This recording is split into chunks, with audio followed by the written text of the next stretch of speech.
Frankenstein, or The Modern Prometheus, by Mary Wollstonecraft, Godwin, Shelley. Chapter 18.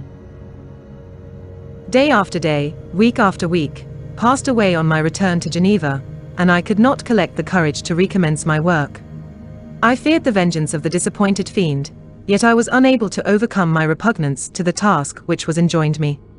I found that I could not compose a female without again devoting several months to profound study and laborious disquisition. I had heard of some discoveries having been made by an English philosopher, the knowledge of which was material to my success, and I sometimes thought of obtaining my father's consent to visit England for this purpose. But I clung to every pretense of delay, and shrank from taking the first step in an undertaking whose immediate necessity began to appear less absolute to me. A change indeed had taken place in me. My health, which had hitherto declined, was now much restored, and my spirits, when unchecked by the memory of my unhappy promise, rose proportionably. My father saw this change with pleasure, and he turned his thoughts towards the best method of eradicating the remains of my melancholy, which every now and then would return by fits, and with a devouring blackness overcast the approaching sunshine. At these moments, I took refuge in the most perfect solitude. I passed whole days on the lake alone in a little boat, watching the clouds and listening to the rippling of the waves, silent and listless. But the fresh air and bright sun seldom failed to restore me to some degree of composure, and on my return, I met the salutations of my friends with a readier smile and a more cheerful heart. It was after my return from one of these rambles that my father, calling me aside, thus addressed me. "I am happy to remark, my dear son, that you have resumed your former pleasures, and seem to be returning to yourself. And yet you are still unhappy, and still avoid our society. For some time I was lost in conjecture as to the cause of this, but yesterday an idea struck me, and if it is well founded, I conjure you to avow it. Reserve on such a point would be not only useless, but draw down treble misery on us all." I trembled violently at his exordium, and my father continued. "I confess, my son, that I have always looked forward to your marriage with our dear Elizabeth, as the tie of our domestic comfort, and the stay of my declining years. You were attached to each other from your earliest infancy, you studied together, and appeared, in dispositions and tastes, entirely suited to one another. But so blind is the experience of man, that what I conceived to be the best assistance to my plan may have entirely destroyed it. You, perhaps, regard her as your sister, without any wish that she might become your wife. Nay, you may have met with another whom you may love, and considering yourself as bound in honor to Elizabeth, this struggle may occasion the poignant misery which you appear to feel. My dear father, reassure yourself. I love my cousin tenderly and sincerely. I never saw any woman who excited, as Elizabeth does, my warmest admiration and affection. My future hopes and prospects are entirely bound up in the expectation of our union. The expression of your sentiments of this subject, my dear Victor, gives me more pleasure than I have for some time experienced. If you feel thus, we shall assuredly be happy, however present events may cast a gloom over us. But it is this gloom which appears to have taken so strong a hold of your mind that I wish to dissipate. Tell me, therefore, whether you object to an immediate solemnization of the marriage. We have been unfortunate, and recent events have drawn us from that everyday tranquility befitting my years and infirmities. You are younger, yet I do not suppose, possessed as you are of a competent fortune, that an early marriage would at all interfere with any future plans of honor and utility that you may have formed. Do not suppose, however, that I wish to dictate happiness to you, or that a delay on your part would cause me any serious uneasiness. Interpret my words with candor and answer me, I conjure you, with confidence and sincerity. I listened to my father in silence and remained for some time incapable of offering any reply. I revolved rapidly in my mind a multitude of thoughts and endeavored to arrive at some conclusion. Alas! To me the idea of an immediate union with my Elizabeth was one of horror and dismay. I was bound by a solemn promise, which I had not yet fulfilled and dared not break. Or if I did, what manifold miseries might not impend over me and my devoted family? Could I enter into a festival with this deadly weight yet hanging round my neck and bowing me to the ground? I must perform my engagement, and let the monster depart with his mate before I allowed myself to enjoy the delight of a union from which I expected peace. I remembered also the necessity imposed upon me of either journeying to England, or entering into a long correspondence with those philosophers of that country whose knowledge and discoveries were of indispensable use to me in my present undertaking.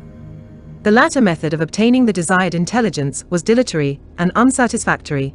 Besides, I had an insurmountable aversion to the idea of engaging myself in my loathsome task in my father's house while in habits of familiar intercourse with those I loved. I knew that 1,000 fearful accidents might occur, the slightest of which would disclose a tale to thrill all connected with me with horror. I was aware also that I should often lose all self-command, all capacity of hiding the harrowing sensations that would possess me during the progress of my unearthly occupation. I must absent myself from all I loved while thus employed. Once commenced, it would quickly be achieved, and I might be restored to my family in peace and happiness. My promise fulfilled, the monster would depart forever. Or, so my fond fancy imaged, some accident might meanwhile occur to destroy him and put an end to my slavery forever. These feelings dictated my answer to my father. I expressed a wish to visit England, but concealing the true reasons of this request, I clothed my desires under a guise which excited no suspicion, while I urged my desire with an earnestness that easily induced my father to comply. After so long a period of an absorbing melancholy that resembled madness in its intensity and effects, he was glad to find that I was capable of taking pleasure in the idea of such a journey, and he hoped that change of scene and varied amusement would, before my return, have restored me entirely to myself. The duration of my absence was left to my own choice. A few months, or at most a year, was the period contemplated. One paternal kind precaution he had taken to ensure my having a companion. Without previously communicating with me, he had, in concert with Elizabeth, arranged that Clerval should join me at Strasbourg. This interfered with the solitude I coveted for the prosecution of my task, yet at the commencement of my journey the presence of my friend could in no way be an impediment, and truly I rejoiced that thus I should be saved many hours of lonely, maddening reflection. Nay, Henry might stand between me and the intrusion of my foe. If I were alone, would he not at times force his abhorred presence on me to remind me of my task, or to contemplate its progress? To England, therefore, I was bound, and it was understood that my union with Elizabeth should take place immediately on my return.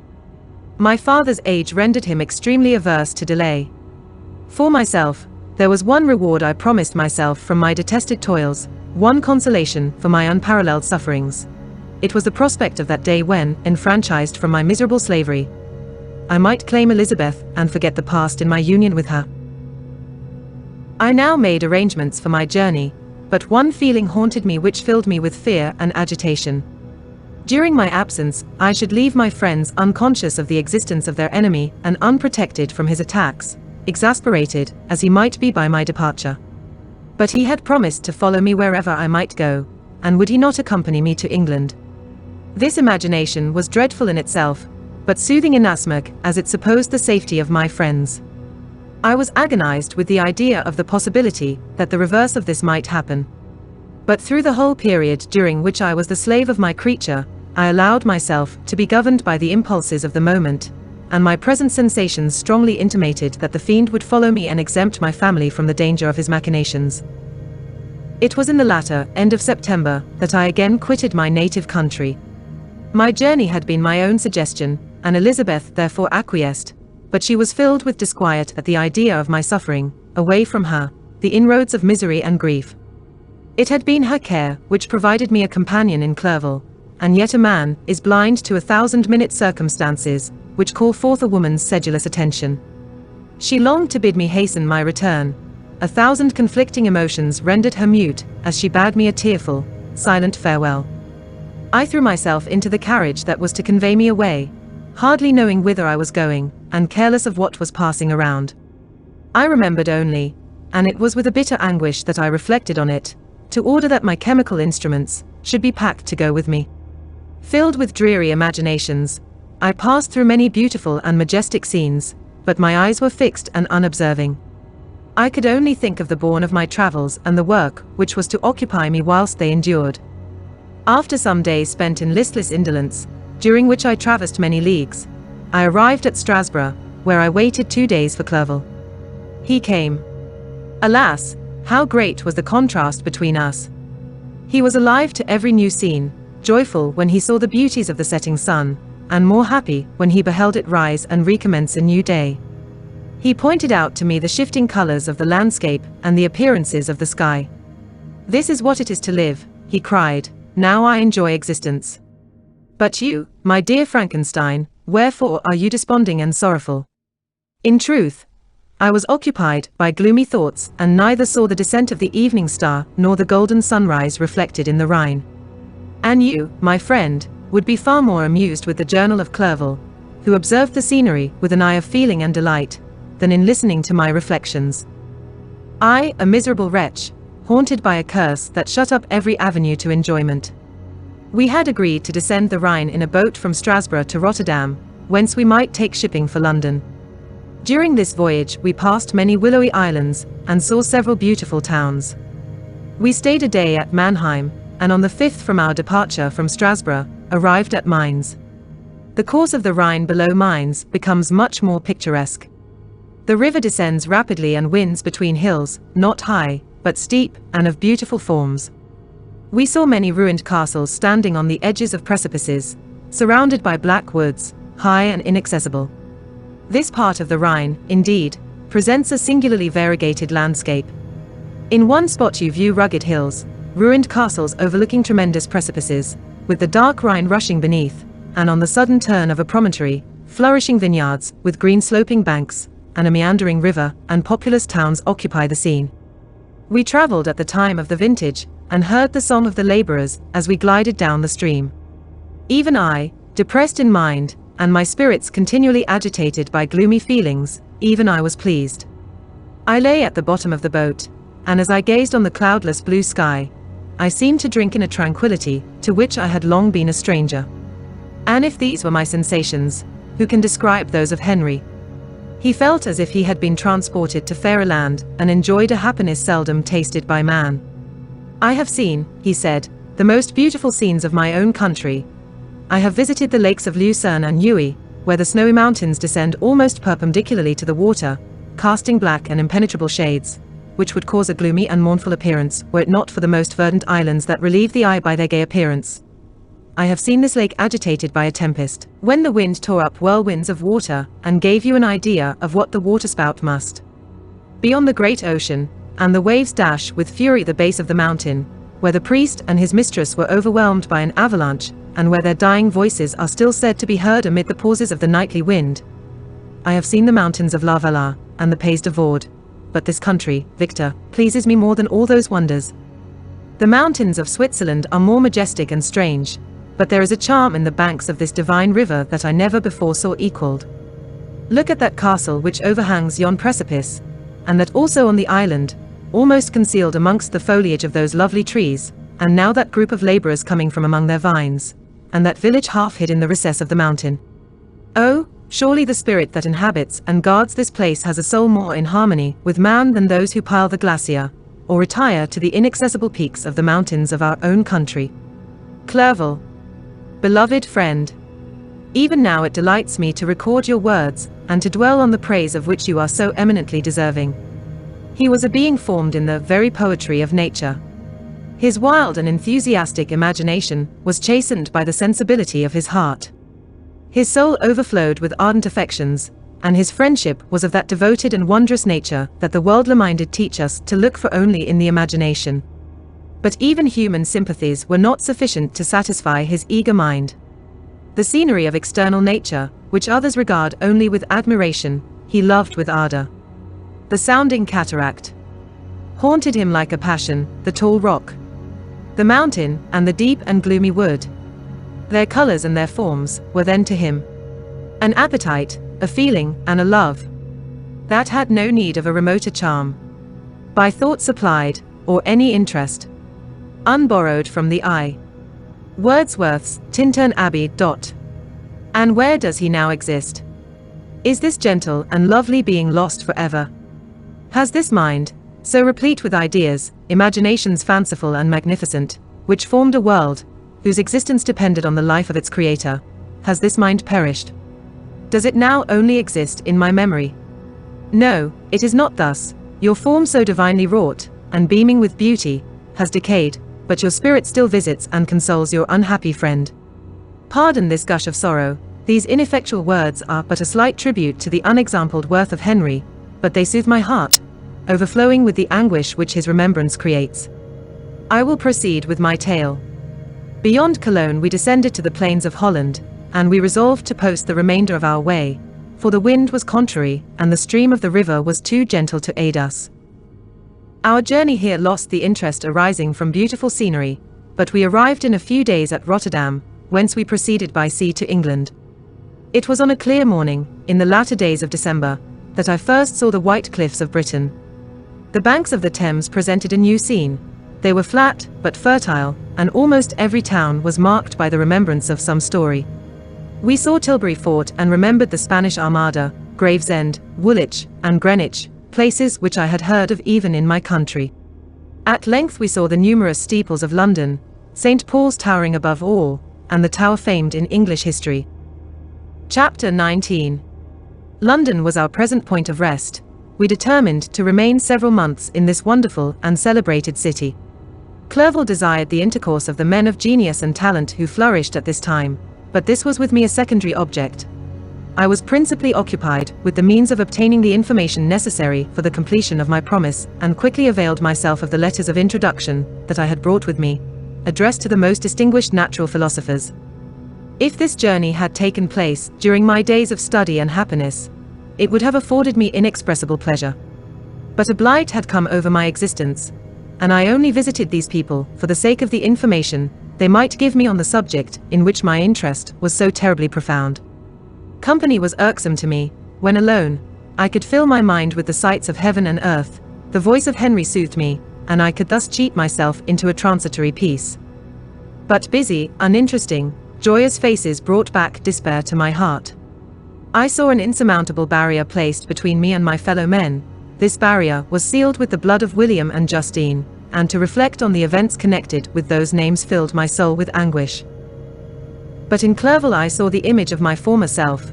He was inquisitive and anxious to gain experience and instruction. The difference of manners, which he observed, was to him an inexhaustible source of instruction and amusement. He was also pursuing an object he had long had in view. His design was to visit India, in the belief that he had in his knowledge of its various languages, and in the views he had taken of its society, the means of materially assisting the progress of European colonization and trade. In Britain only could he further the execution of his plan. He was forever busy, and the only check to his enjoyments was my sorrowful and dejected mind. I tried to conceal this as much as possible, that I might not debar him from the pleasures natural to one who was entering on a new scene of life, undisturbed by any care or bitter recollection. I often refused to accompany him, alleging another engagement, that I might remain alone. I now also began to collect the materials necessary for my new creation, and this was to me like the torture of single drops of water continually falling on the head. Every thought that was devoted to it was an extreme anguish, and every word that I spoke in allusion to it caused my lips to quiver and my heart to palpitate. After passing some months in London, we received a letter from a person in Scotland, who had formerly been our visitor at Geneva. He mentioned the beauties of his native country, and asked us if those were not sufficient allurements to induce us to prolong our journey as far north as Perth, where he resided. Clerval eagerly desired to accept this invitation, and I, although I abhorred society, wished to view again mountains and streams and all the wondrous works with which nature adorns her chosen dwelling places. We had arrived in England at the beginning of October, and it was now February. We accordingly determined to commence our journey towards the north at the expiration of another month. In this expedition we did not intend to follow the great road to Edinburgh, but to visit Windsor, Oxford, Matlock, and the Cumberland Lakes, resolving to arrive at the completion of this tour about the end of July. I packed up my chemical instruments and the materials I had collected, resolving to finish my labours in some obscure nook in the northern highlands of Scotland. We quitted London on the 27th of March, and remained a few days at Windsor, rambling in its beautiful forest. This was a new scene to us mountaineers. The majestic oaks, the quantity of game, and the herds of stately deer were all novelties to us. From thence we proceeded to Oxford. As we entered this city, our minds were filled with the remembrance of the events that had been transacted there more than a century and a half before. It was here that Charles I had collected his forces. This city had remained faithful to him, after the whole nation had forsaken his cause to join the standard of Parliament and liberty. The memory of that unfortunate king and his companions, the amiable Falkland, the insolent Goring, his queen and son, gave a peculiar interest to every part of the city which they might be supposed to have inhabited. The spirit of elder days found a dwelling here, and we delighted to trace its footsteps. If these feelings had not found an imaginary gratification, the appearance of the city had yet in itself sufficient beauty to obtain our admiration. The colleges are ancient and picturesque, the streets are almost magnificent, and the lovely Isis, which flows beside it through meadows of exquisite verdure, is spread forth into a placid expanse of waters, which reflects its majestic assemblage of towers and spires and domes embosomed among aged trees. I enjoyed this scene, and yet my enjoyment was embittered both by the memory of the past and the anticipation of the future. I was formed for peaceful happiness.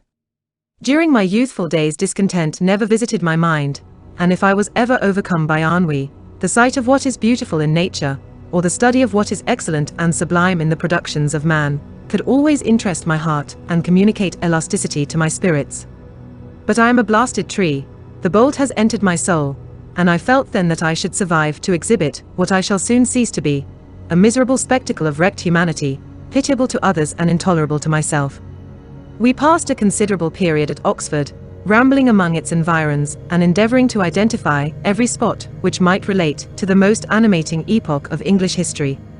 Our little voyages of discovery were often prolonged by the successive objects that presented themselves. We visited the tomb of the illustrious Hampden, and the field on which that patriot fell. For a moment my soul was elevated from its debasing and miserable fears to contemplate the divine ideas of liberty and self-sacrifice of which these sites were the monuments and the remembrances. For an instant I dared to shake off my chains and look around me with a free and lofty spirit, but the iron had eaten into my flesh, and I sank again, trembling and hopeless, into my miserable self. We left Oxford with regret and proceeded to Matlock, which was our next place of rest. The country in the neighborhood of this village resembled, to a greater degree, the scenery of Switzerland, but everything is on a lower scale, and the green hills want the crown of distant white Alps which always attend on the piney mountains of my native country. We visited the wondrous cave and the little cabinets of natural history, where the curiosities are disposed in the same manner as in the collections at Servox and Chamonix.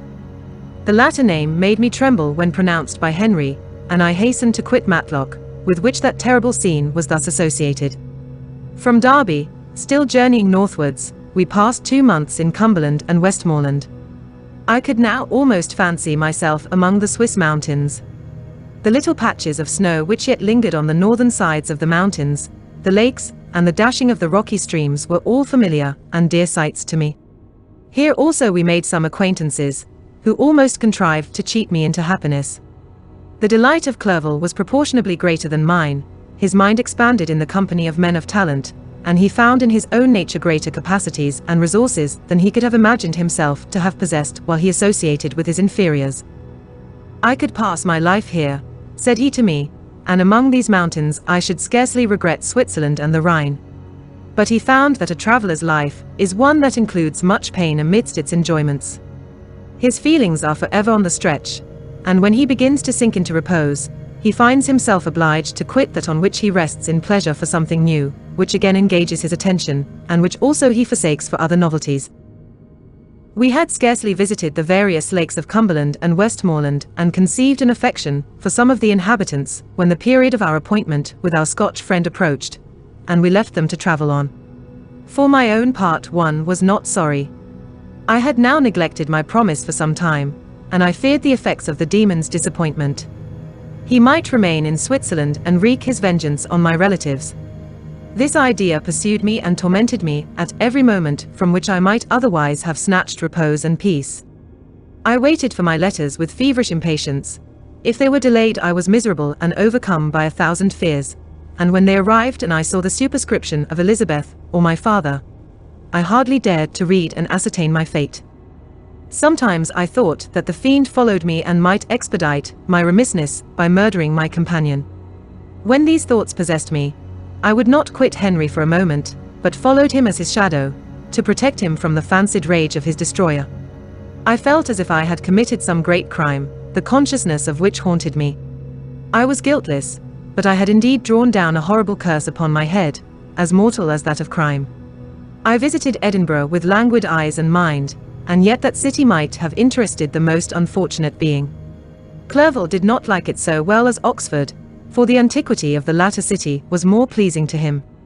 But the beauty and regularity of the new town of Edinburgh, its romantic castle and its environs, the most delightful in the world, Arthur's Seat, St. Bernard's Well, and the Pentland Hills, compensated him for the change and filled him with cheerfulness and admiration. But I was impatient to arrive at the termination of my journey. We left Edinburgh in a week, passing through Cooper, St. Andrews, and along the banks of the Tay, to Perth, where our friend expected us. But I was in no mood to laugh and talk with strangers, or enter into their feelings or plans with the good humour expected from a guest, and accordingly I told Clerval that I wished to make the tour of Scotland alone. "Do you," said I, "enjoy yourself, and let this be our rendezvous. I may be absent a month or two, but do not interfere with my motions, I entreat you. Leave me to peace and solitude for a short time, and when I return, I hope it will be with a lighter heart, more congenial to your own temper." Henry wished to dissuade me, but seeing me bent on this plan, ceased to remonstrate. He entreated me to write often. "I had rather be with you," he said, "in your solitary rambles, than with these Scotch people, whom I do not know. Hasten, then, my dear friend, to return, that I may again feel myself somewhat at home, which I cannot do in your absence." Having parted from my friend, I determined to visit some remote spot of Scotland and finish my work in solitude. I did not doubt, but that the monster followed me and would discover himself to me when I should have finished, that he might receive his companion. With this resolution, I traversed the northern highlands and fixed on one of the remotest of the Orkneys as the scene of my labours. It was a place fitted for such a work, being hardly more than a rock whose high sides were continually beaten upon by the waves. The soil was barren, scarcely affording pasture for a few miserable cows, and oatmeal for its inhabitants, which consisted of 5 persons, whose gaunt and scraggy limbs gave tokens of their miserable fare. Vegetables and bread, when they indulged in such luxuries, and even fresh water, was to be procured from the mainland, which was about 5 miles distant. On the whole island there were but 3 miserable huts, and one of these was vacant when I arrived. This I hired. It contained but 2 rooms, and these exhibited all the squalidness of the most miserable penury. The thatch had fallen in, the walls were unplastered, and the door was off its hinges. I ordered it to be repaired, bought some furniture, and took possession, an incident which would doubtless have occasioned some surprise had not all the senses of the cottagers been benumbed by want and squalid poverty. As it was, I lived ungazed at and unmolested, hardly thanked for the pittance of food and clothes which I gave. So much does suffering blunt even the coarsest sensations of men. In this retreat I devoted the morning to labour, but in the evening, when the weather permitted, I walked on the stony beach of the sea to listen to the waves as they roared and dashed at my feet. It was a monotonous yet ever-changing scene. I thought of Switzerland. It was far different from this desolate and appalling landscape. Its hills are covered with vines, and its cottages are scattered thickly in the plains. Its fair lakes reflect a blue and gentle sky, and when troubled by the winds, their tumult is but as the play of a lively infant when compared to the roarings of the giant ocean. In this manner I distributed my occupations when I first arrived, but as I proceeded in my labour, it became every day more horrible and irksome to me. Sometimes I could not prevail on myself to enter my laboratory for several days, and at other times I toiled day and night in order to complete my work. It was, indeed, a filthy process in which I was engaged. During my first experiment, a kind of enthusiastic frenzy had blinded me to the horror of my employment. My mind was intently fixed on the consummation of my labour, and my eyes were shut to the horror of my proceedings. But now I went to it in cold blood, and my heart often sickened at the work of my hands. Thus situated, employed in the most detestable occupation, immersed in a solitude where nothing could for an instant call my attention from the actual scene in which I was engaged, my spirits became unequal. I grew restless and nervous. Every moment I feared to meet my persecutor. Sometimes I sat with my eyes fixed on the ground, fearing to raise them lest they should encounter the object which I so much dreaded to behold. I feared to wander from the sight of my fellow creatures, lest when alone he should come to claim his companion. In the meantime I worked on, and my labor was already considerably advanced. I looked towards its completion with a tremulous and eager hope, which I dared not trust myself to question, but which was intermixed with obscure forebodings of evil that made my heart sicken in my bosom. Chapter 20.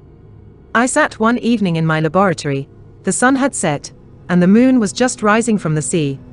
I had not sufficient light for my employment, and I remained idle, in a pause of consideration of whether I should leave my labor for the night, or hasten its conclusion by an unremitting attention to it. As I sat, a train of reflection occurred to me which led me to consider the effects of what I was now doing. 3 years before, I was engaged in the same manner, and had created a fiend whose unparalleled barbarity had desolated my heart, and filled it forever with the bitterest remorse. I was now about to form another being of whose dispositions I was alike ignorant. She might become 10,000 times more malignant than her mate and delight, for its own sake, in murder and wretchedness. He had sworn to quit the neighborhood of man and hide himself in deserts, but she had not, and she, who in all probability was to become a thinking and reasoning animal, might refuse to comply with a compact made before her creation. They might even hate each other. The creature who already lived loathed his own deformity, and might he not conceive a greater abhorrence for it when it came before his eyes in the female form? She also might turn with disgust from him to the superior beauty of man. She might quit him, and he be again alone, exasperated by the fresh provocation of being deserted by one of his own species. Even if they were to leave Europe and inhabit the deserts of the New World, yet one of the first results of those sympathies for which the demon thirsted would be children, and a race of devils would be propagated upon the earth who might make the very existence of the species of man a condition precarious and full of terror. Had I right, for my own benefit, to inflict this curse upon everlasting generations? I had before been moved by the sophisms of the being I had created. I had been struck senseless by his fiendish threats, but now, for the first time, the wickedness of my promise burst upon me. I shuddered to think that future ages might curse me as their pest, whose selfishness had not hesitated to buy its own peace at the price, perhaps, of the existence of the whole human race. I trembled and my heart failed within me, when, on looking up, I saw by the light of the moon the demon at the casement. A ghastly grin wrinkled his lips as he gazed on me, where I sat fulfilling the task which he had allotted to me. Yes, he had followed me in my travels. He had loitered in forests, hid himself in caves, or taken refuge in wide and desert heaths, and he now came to mark my progress and claim the fulfillment of my promise. As I looked on him, his countenance expressed the utmost extent of malice and treachery. I thought with a sensation of madness on my promise of creating another like to him, and trembling with passion, tore to pieces the thing on which I was engaged. The wretch saw me destroy the creature on whose future existence he depended for happiness, and with a howl of devilish despair and revenge, withdrew. I left the room, and locking the door, made a solemn vow in my own heart never to resume my labors, and then, with trembling steps, I sought my own apartment. I was alone. None were near me to dissipate the gloom and relieve me from the sickening oppression of the most terrible reveries. Several hours passed, and I remained near my window gazing on the sea. It was almost motionless, for the winds were hushed, and all nature reposed under the eye of the quiet moon. A few fishing vessels alone specked the water, and now and then the gentle breeze wafted the sound of voices as the fishermen called to one another. I felt the silence, although I was hardly conscious of its extreme profundity, until my ear was suddenly arrested by the paddling of oars near the shore, and a person landed close to my house. In a few minutes after, I heard the creaking of my door, as if someone endeavored to open it softly. I trembled from head to foot.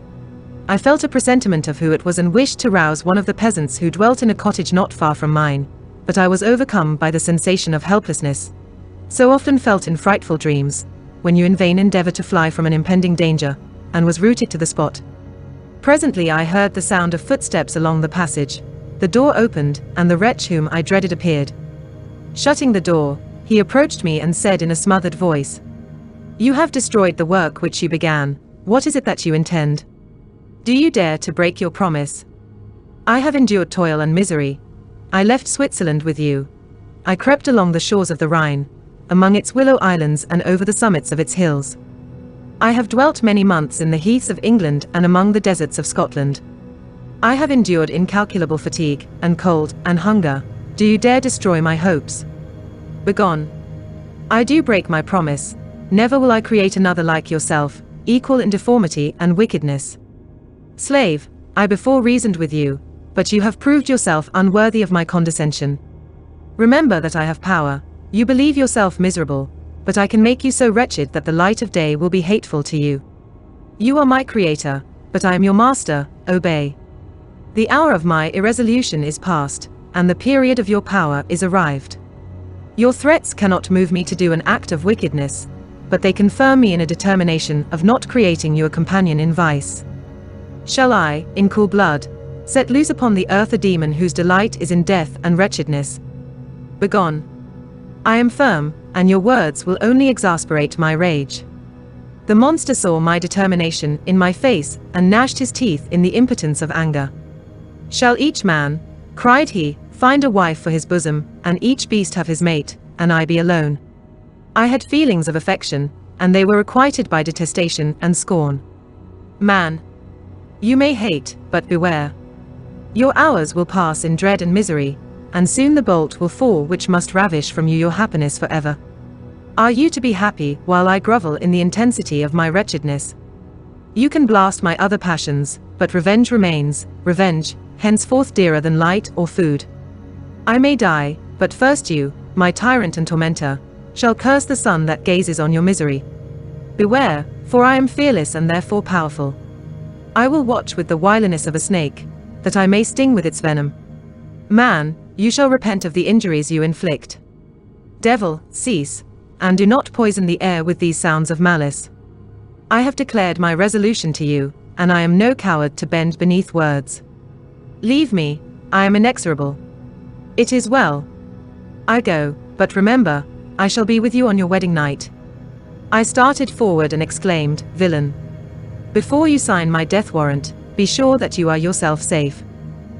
I would have seized him, but he eluded me and quitted the house with precipitation. In a few moments I saw him in his boat, which shot across the waters with an arrowy swiftness, and was soon lost amidst the waves. All was again silent, but his words rang in my ears. I burned with rage to pursue the murderer of my peace and precipitate him into the ocean. I walked up and down my room hastily and perturbed, while my imagination conjured up 1,000 images to torment and sting me. Why had I not followed him and closed with him in mortal strife? But I had suffered him to depart, and he had directed his course towards the mainland. I shuddered to think who might be the next victim sacrificed to his insatiate revenge. And then I thought again of his words, I will be with you on your wedding night. That, then, was the period fixed for the fulfillment of my destiny. In that hour I should die and at once satisfy and extinguish his malice. The prospect did not move me to fear, yet when I thought of my beloved Elizabeth, of her tears and endless sorrow, when she should find her lover so barbarously snatched from her, tears, the first I had shed for many months, streamed from my eyes, and I resolved not to fall before my enemy without a bitter struggle. The night passed away, and the sun rose from the ocean. My feelings became calmer, if it may be called calmness, when the violence of rage sinks into the depths of despair. I left the house, the horrid scene of the last night's contention, and walked on the beach of the sea, which I almost regarded as an insuperable barrier between me and my fellow creatures. Nay, a wish that such should prove the fact stole across me. I desired that I might pass my life on that barren rock, wearily, it is true, but uninterrupted by any sudden shock of misery. If I returned, it was to be sacrificed, or to see those whom I most loved die under the grasp of a demon whom I had myself created. I walked about the isle like a restless spectre, separated from all it loved and miserable in the separation. When it became noon, and the sun rose higher, I lay down on the grass and was overpowered by a deep sleep. I had been awake the whole of the preceding night, my nerves were agitated, and my eyes inflamed by watching and misery. The sleep into which I now sank refreshed me, and when I awoke, I again felt as if I belonged to a race of human beings like myself, and I began to reflect upon what had passed with greater composure. Yet still the words of the fiend rang in my ears like a death knell. They appeared like a dream, yet distinct and oppressive as a reality.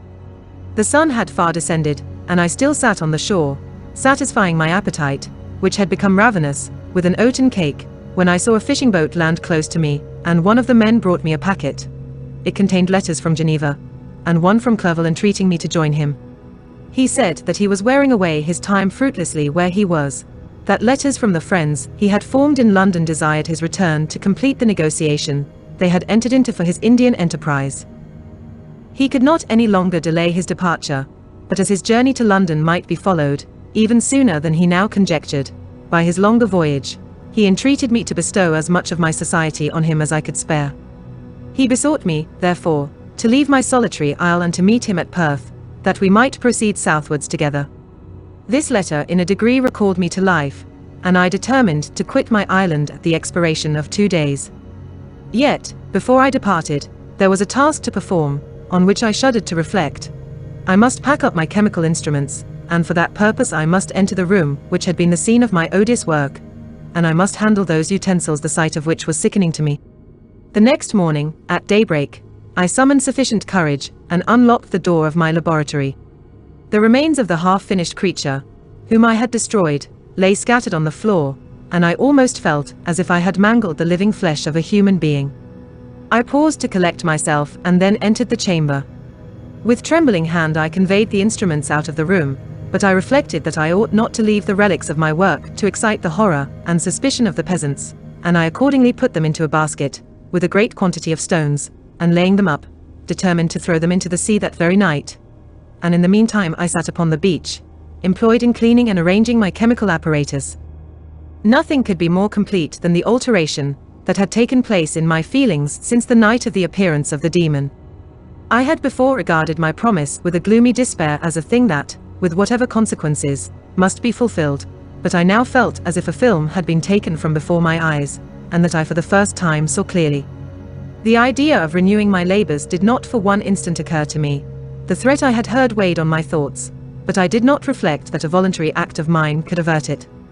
I had resolved in my own mind that to create another like the fiend I had first made would be an act of the basest and most atrocious selfishness, and I banished from my mind every thought that could lead to a different conclusion. Between 2 and 3 in the morning the moon rose, and I then, putting my basket aboard a little skiff, sailed out about 4 miles from the shore. The scene was perfectly solitary. A few boats were returning towards land, but I sailed away from them.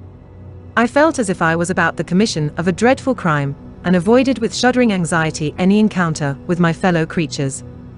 At one time the moon, which had before been clear, was suddenly overspread by a thick cloud, and I took advantage of the moment of darkness, and cast my basket into the sea. I listened to the gurgling sound as it sank and then sailed away from the spot.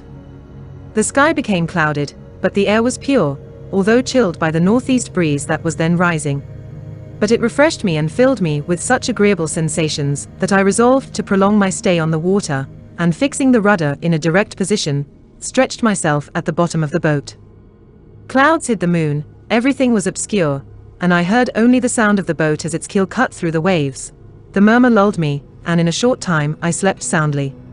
I do not know how long I remained in this situation, but when I awoke I found that the sun had already mounted considerably. The wind was high, and the waves continually threatened the safety of my little skiff. I found that the wind was northeast, and must have driven me far from the coast from which I had embarked. I endeavored to change my course, but quickly found that if I again made the attempt the boat would be instantly filled with water. Thus situated, my only resource was to drive before the wind. I confess that I felt a few sensations of terror. I had no compass with me and was so slenderly acquainted with the geography of this part of the world that the sun was of little benefit to me. I might be driven into the wide Atlantic, and feel all the tortures of starvation, or be swallowed up in the immeasurable waters that roared and buffeted around me. I had already been out many hours and felt the torment of a burning thirst, a prelude to my other sufferings. I looked on the heavens, which were covered by clouds that flew before the wind, only to be replaced by others. I looked upon the sea, it was to be my grave. "Fiend," I exclaimed, "your task is already fulfilled." I thought of Elizabeth, of my father, and of Clerval, all left behind, on whom the monster might satisfy his sanguinary and merciless passions. This idea plunged me into a reverie so despairing and frightful that even now, when the scene is on the point of closing before me forever, I shudder to reflect on it. Some hours passed thus, but by degrees, as the sun declined towards the horizon, the wind died away into a gentle breeze and the sea became free from breakers. But these gave place to a heavy swell, I felt sick and hardly able to hold the rudder, when suddenly I saw a line of high land towards the south. Almost spent, as I was, by fatigue and the dreadful suspense I endured for several hours, this sudden certainty of life rushed like a flood of warm joy to my heart, and tears gushed from my eyes. How mutable are our feelings, and how strange is that clinging love we have of life even in the excess of misery. I constructed another sail with a part of my dress and eagerly steered my course towards the land. It had a wild and rocky appearance, but as I approached nearer I easily perceived the traces of cultivation. I saw vessels near the shore and found myself suddenly transported back to the neighborhood of civilized man. I carefully traced the windings of the land and hailed a steeple, which I at length saw issuing from behind a small promontory. As I was in a state of extreme debility, I resolved to sail directly towards the town, as a place where I could most easily procure nourishment. Fortunately, I had money with me. As I turned the promontory, I perceived a small neat town and a good harbor, which I entered, my heart bounding with joy at my unexpected escape. As I was occupied in fixing the boat and arranging the sails, several people crowded towards the spot. They seemed much surprised at my appearance, but instead of offering me any assistance, whispered together with gestures that at any other time might have produced in me a slight sensation of alarm. As it was, I merely remarked that they spoke English, and I therefore addressed them in that language. "My good friends," said I, "will you be so kind as to tell me the name of this town and inform me where I am?" "You will know that soon enough," replied a man with a hoarse voice. "Maybe you are come to a place that will not prove much to your taste, but you will not be consulted as to your quarters, I promise you." I was exceedingly surprised on receiving so rude an answer from a stranger, and I was also disconcerted on perceiving the frowning and angry countenances of his companions. "Why do you answer me so roughly?" I replied. "Surely it is not the custom of Englishmen to receive strangers so inhospitably." "I do not know," said the man, "what the custom of the English may be, but it is the custom of the Irish to hate villains." While this strange dialogue continued, I perceived the crowd rapidly increase. Their faces expressed a mixture of curiosity and anger, which annoyed and in some degree alarmed me. I inquired the way to the inn, but no one replied. I then moved forward, and a murmuring sound arose from the crowd as they followed and surrounded me, when an ill-looking man approaching tapped me on the shoulder and said, "Come, sir, you must follow me to Mr. Kerwin's to give an account of yourself." "Who is Mr. Kerwin? Why am I to give an account of myself? Is not this a free country?" Sir, free enough for honest folks. Mr. Kerwin is a magistrate, and you are to give an account of the death of a gentleman who was found murdered here last night." This answer startled me, but I presently recovered myself. I was innocent. That could easily be proved. Accordingly I followed my conductor in silence and was led to one of the best houses in the town. I was ready to sink from fatigue and hunger, but being surrounded by a crowd, I thought it politic to rouse all my strength, that no physical debility might be construed into apprehension or conscious guilt.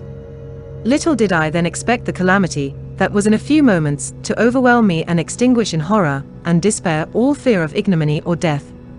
I must pause here, for it requires all my fortitude to recall the memory of the frightful events, which I am about to relate, in proper detail, to my recollection.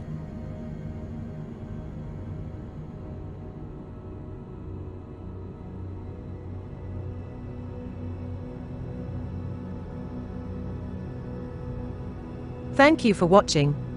Stay tuned for more of Frankenstein by Mary Shelley. If you are enjoying this tale, please let the YouTube algorithm know by hitting the like button.